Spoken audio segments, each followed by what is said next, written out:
Back to our channel. Now we are going to start the superficial veins of upper limb. So mainly the superficial veins are most commonly used for IV injections or also for withdrawing blood for case of testing or also transfusions. So these are the veins mainly remember whenever you go for any test or whenever any IV infusion. So the needle mainly passes through these veins. These are called as superficial veins. So superficial veins are in turn divided into the cephalic vein and basilic vein. So cephalic vein is mainly on the preaxial side. So preaxial side is nothing but lateral side. So if you see the thumb side, the thumb side is the lateral side or the preaxial side, or also you can say the radial side, right? So this is the side where the cephalic vein will form. So this is the cephalic vein. So coming to the postaxial or the medial side, this is called as postaxial. So how to remember is preaxial, postaxial.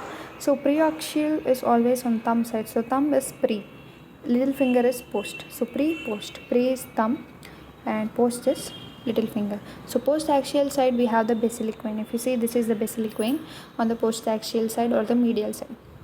Sometimes we will also have the accessory cephalic vein. So you can see here, this is the accessory cephalic vein, this is the major cephalic vein, this is the accessory cephalic vein.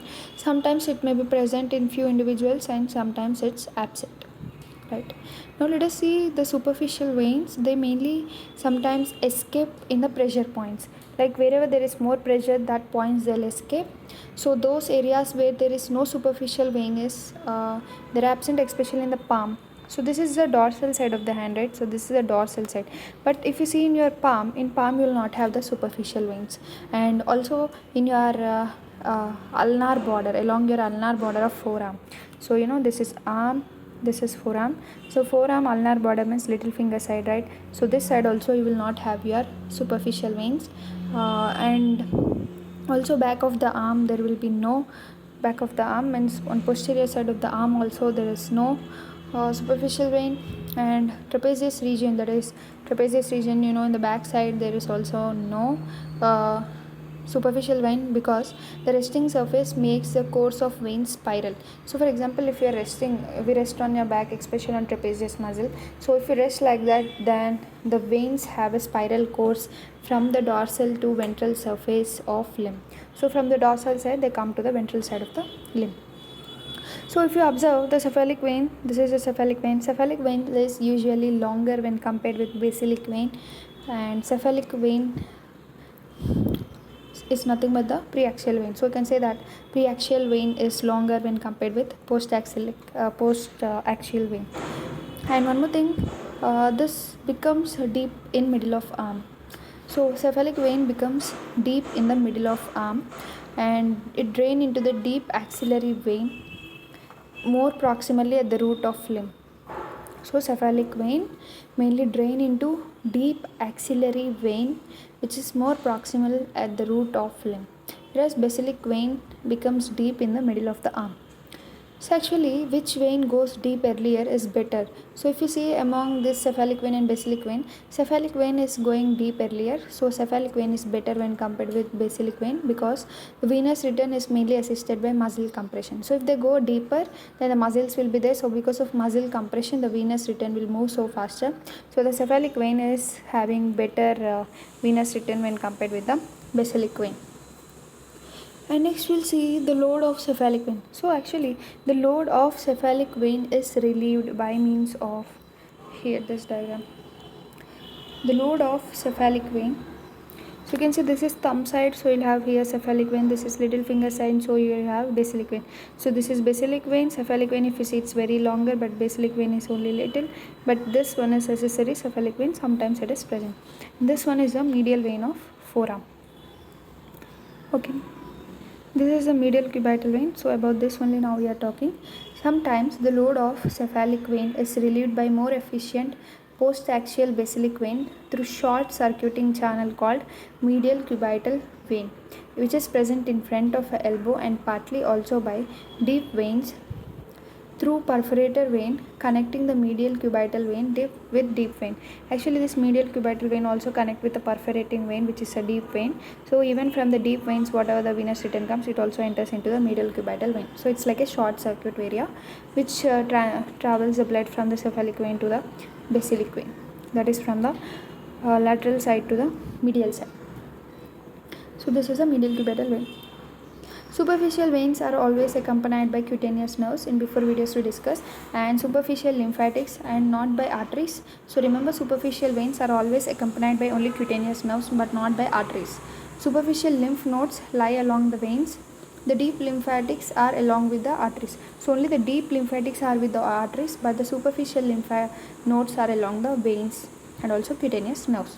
So superficial veins are best utilized mainly for the IV injection. So why we are talking about this? Mainly to give the IV injections. Now we'll discuss about the dorsal venous arch. So if you see here, this is the dorsal venous arch. It is present on the dorsum of your hand. So this is mainly having efferents or tributaries, which are nothing but 3 dorsal metacarpal veins. So metacarpal means here these are carpals, right? These are metacarpals. So here we'll have the 3 dorsal metacarpal veins, and you have a dorsal digital vein from medial side of little finger. So this is medial side, right? This is lateral side.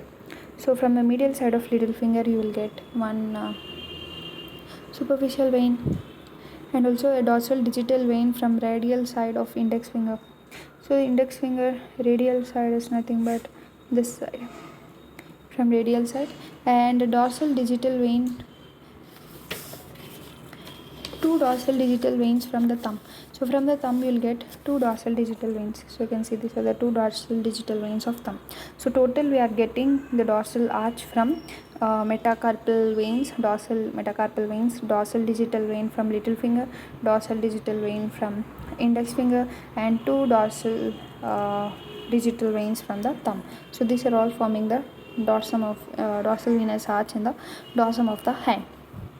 So if you see cephalic vein, it's a preaxial vein, right? It's beginning from the lateral end of dorsal venous arch. So from the lateral end it is beginning, and it runs upwards through roof of anatomical snuff box. So it is passing by anatomical snuff box, right? And it winds around the lateral border of distal part of arm.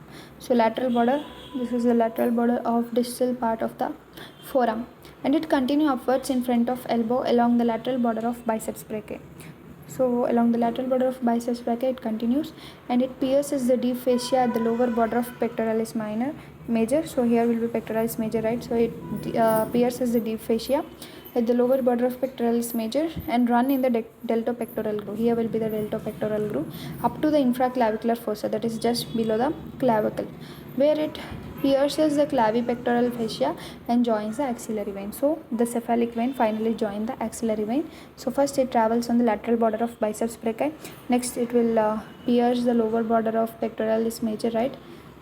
It pierces mainly deep fascia of lower border of pectoralis major, and next it runs in deltopectoral groove, and finally it reaches infraclavicular fossa, and in the infraclavicular fossa it pierces the clavipectoral fascia and finally joins the axillary vein. And especially at the elbow, the greater part of blood is drained into the basilic vein through median cubital vein. So from the cephalic vein to the basilic vein, especially at the elbow region, lot of blood is draining from the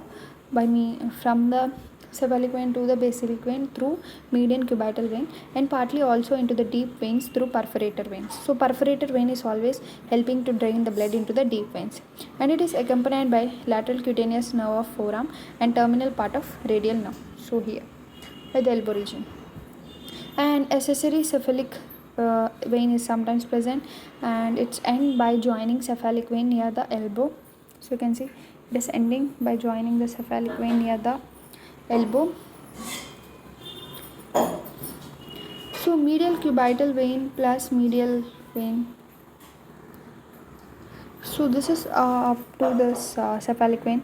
Now we'll start discussing about the median cubital vein, median vein of forearm, and also basilic vein.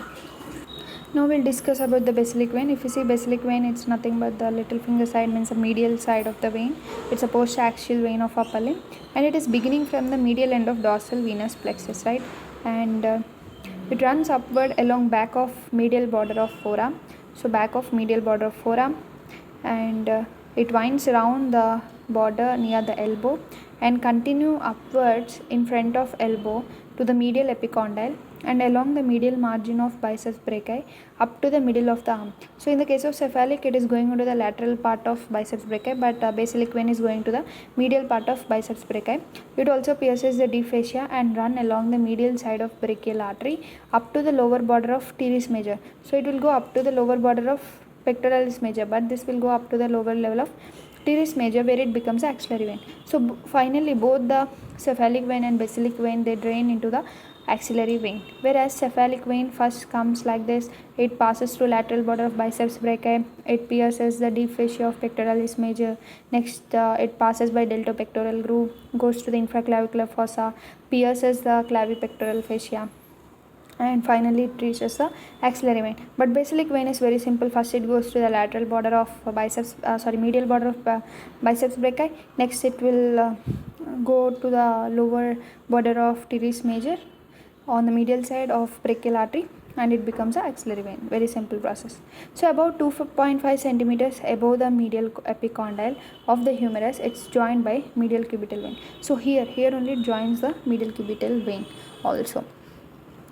So it is accompanied by posterior branch of medial cutaneous nerve of forearm. So if you remember in a dermatomes or cutaneous nerves, then you can recall the posterior branch of medial cutaneous nerve of forearm, and also the terminal part of dorsal branch of ulnar nerve. Now let us discuss about the median cubital vein. This one is the median cubital vein.